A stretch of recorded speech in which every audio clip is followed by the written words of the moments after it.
Hi all welcome to food for all. இன்றைக்கி நம்ம சேனலில் ரொம்பவே டேஸ்டியான முருங்கைக்காய் தொக்கு ரெசிபி தான் எப்படி பண்ணுறதுன்னு பார்க்க போகிறோம். வாங்க பார்க்கலாம். ஃபஸ்ட்டு அதுக்கு ஒரு கடாயில் கொஞ்சமாக நல்லெண்ணெய் விட்டுட்டு எண்ணெய் நல்லா சூடானதும் அதில் நம்ம ஒரு முருங்கைக்காய் எடுத்திருக்கேன் இன்றைக்கி. அதை நல்லா துண்டு துண்டாக வெட்டிட்டு அந்த எண்ணெயில் போட்டு ஒரு 5 நிமிஷம் மட்டும் நல்லா ஃப்ரை பண்ணி எடுத்துக்கலாம்.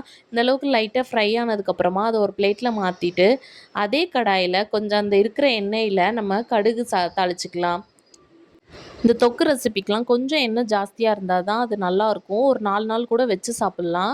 இப்போது கடுகு தாளித்ததுமே ஒரு கைப்பிடி சின்ன வெங்காயம், 2 தக்காளியை நல்லா மிக்சியில் ஃபைன் பேஸ்ட்டாக அரைச்சி எடுத்துகிட்டு வந்திருக்கேன். அதையும் ஆட் பண்ணி எண்ணெயில் ஒரு 5 நிமிஷம் வதக்கிட்டு தேவையான மசாலாலாம் சேர்த்துடலாம். 1/4 ஸ்பூன் மஞ்சத்தூள், 1/4 ஸ்பூன் பெருங்காயத்தூள், 1 ஸ்பூன் கொத்தமல்லி பொடி, 2 ஸ்பூன் போல் குழம்பு மிளகாத்தூள். குழம்பு மிளகாத்தூள் வேண்டான்னு நினச்சிங்கன்னா நீங்கள் வத்தல் பொடியும் சாம்பார் பொடியும் கூட சேர்த்து பண்ணலாம். அதுவுமே டேஸ்ட்டாக தான் இருக்கும். இப்போ மசாலாவெல்லாம் நல்லா ஒரு முறை மிக்ஸ் பண்ணிவிட்டு தேவையான அளவு உப்பு சேர்த்துட்டு நம்ம மூடி போட்டு ஒரு 5 நிமிஷத்துக்கு மட்டும் குக் பண்ணிக்கலாம்.